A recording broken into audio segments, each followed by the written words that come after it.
You had someone arrested on Tuesday night for using his free speech at the wrong time and with the wrong volume, which broke your rules. But during the continued meeting, you used your free, uncensored speech, which you acknowledged would break the rules, without consequence. I was considering a call of a point of order, but Ms. Allard did so first, but her call was essentially ignored. It was not ruled on, but the chair simply said, "I'm going to continue," forgetting that his role as chair was to orchestrate the processes of the meeting, but instead he insisted on accomplishing his goal of levying the criticisms and insults. Again, I was just stunned. But yet what you did last week not only was attacking, you cut the mic, you dismissed free speech.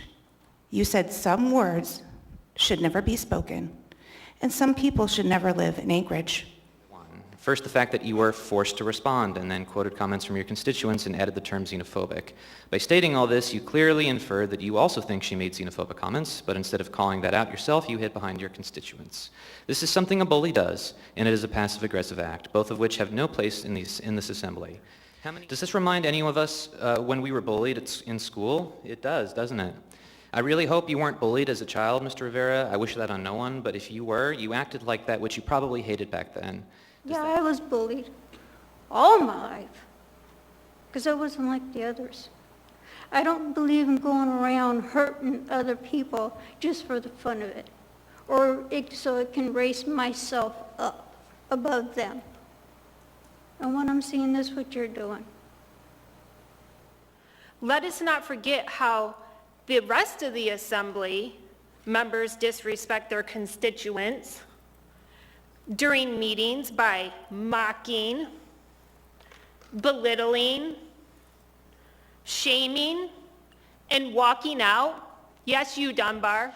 Total disrespect to anyone who stands here and speaks.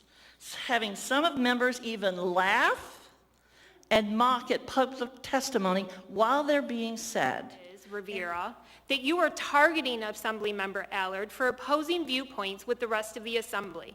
I am appalled and shocked that not one Assembly member called for a point in order to stop the bullying and the personal attacks by Rivera. Frankly, no one's jumping to our defense when we're getting attacked or there's a sleight of hand. So I think members are able to speak up for themselves. That when you cut someone's mic off, they can't call a point of order, but you knew that. This was outright bullying, and it just should not be allowed here. You're still the same caliber of a person who feels it is appropriate for a man in a position of power to break the rules that control the behavior of others. You are the type of person who believes it is appropriate to verbally attack a woman when you believe she won't have the opportunity to fight back. You are the type of person who feels empowered by slandering a veteran in public. You are the type of person who chooses to embarrass a colleague instead of having a respectful offline conversation to discuss your concerns. But I felt threatened myself, so I cannot imagine how Ms. Allard felt. I suspect other members experienced something very similar. When a member raises a point of order that they believe the rules are being violated, they should call on the chair for a ruling. The member from Eagle River did that.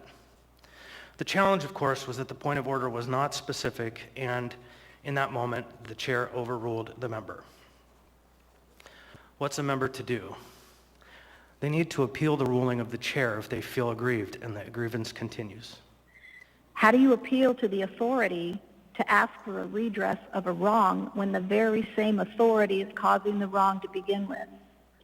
I will say that my victims, bullies, and bystanders awareness did not kick in very well, so I failed at the appropriate bystander role. That had the member from Eagle River waited until the end of Mr. Rivera's comments, or had she made the point of order and then appealed it and lost, I would have liked to, I believe that Mr. Rivera would have given her a chance to speak again. Treat your colleagues like you would like to be treated yourself.